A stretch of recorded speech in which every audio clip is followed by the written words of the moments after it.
وتعليقا على لقاء السيسي في لقائه بالمثقفين يقول: أحذر كل الفاسدين، لن يسرق أحد جنيها من المصريين، واللي خد جنيه هيدفعه.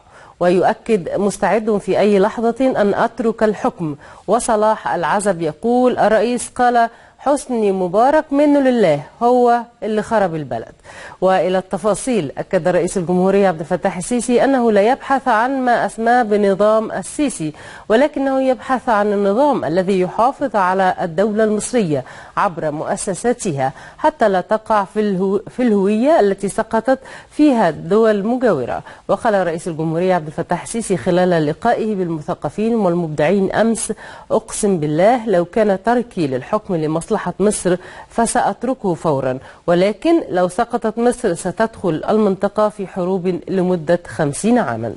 ومعنا على الهاتف الأستاذ والكاتب المعروف الأستاذ محمد سلماوي رئيس اتحاد الكتاب. صباح الخير أستاذ محمد. صباح النور، أهلا وسهلا. أولا كلنا قرأنا هذه التصريحات بالأمس عقب لقاء الرئيس مع عدد من المثقفين، وهذا التصريح تحديدا: أحذر كل الفاسدين، لن يسرق أحد جنيه من المصريين، واللي خد جنيه هيدفعه. ده كان في معرض أي سؤال أو فتح أي كلام أو تعليقا على أي شيء؟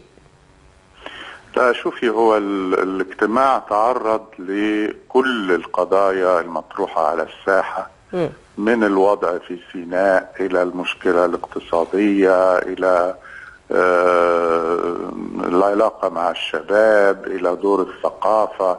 يعني ما فيش موضوع لم يطرح، والرئيس يعني يتكلم بصراحة شديدة جدا وبقدر كبير جدا من الشفافية، لدرجة انه يعني يمكن اهم ما قاله هو لم ينشر، لانه بعضه كان اشياء يعني قالها يعني غير قابلة للنشر. لكن في رأيي اهم شيء حققه هذا الاجتماع هو شيء كنا نفتقده في حياتنا السياسية بشكل كبير طوال العقود الماضية، وهو هذا التواصل بين السياسة والثقافة.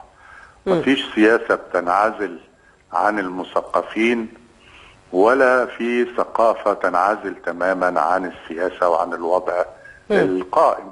صحيح. في التاريخ كله لقينا دوغول بيبقى جنبه أندري مالرو، لقينا فيلي برانت جنبه فائز نوبل جونتر جراس. صحيح.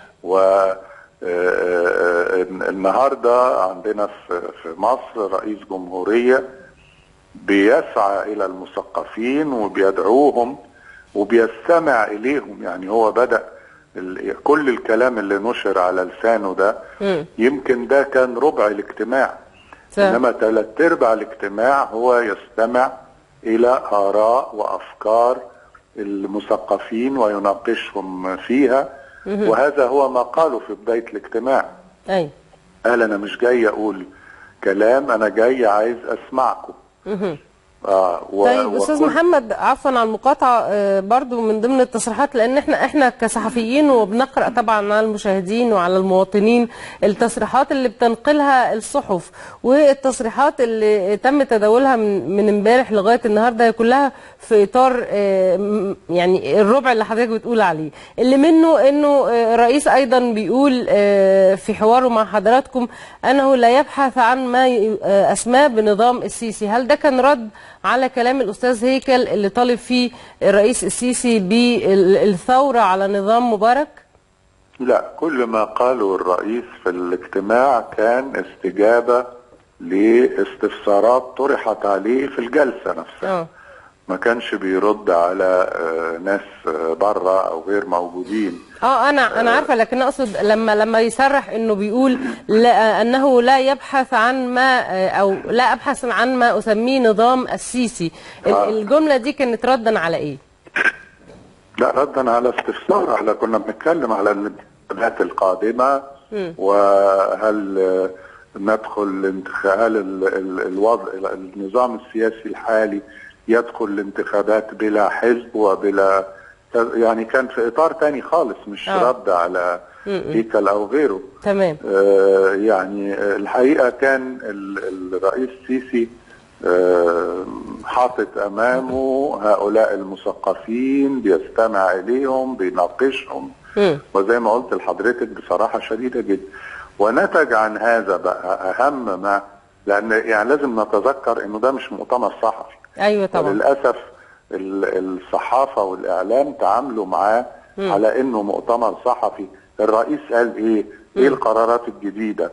ايه اللي كذا؟ لا، ده حوار فكري نادر افتقدناه لفتره طويله جدا.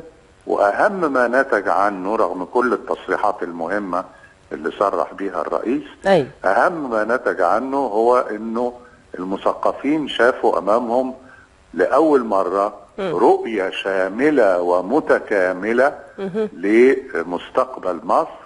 شافوا فلسفه الحكم اللي بيدير البلد الان بشكل واضح من خلال ما طرحه الرئيس على هذا المستوى من الحوار الفكري. جميل. أشكرك شكرا جزيلا الكاتب المعروف محمد سلماوي ورئيس اتحاد الكتاب، شكرا جزيلا لك.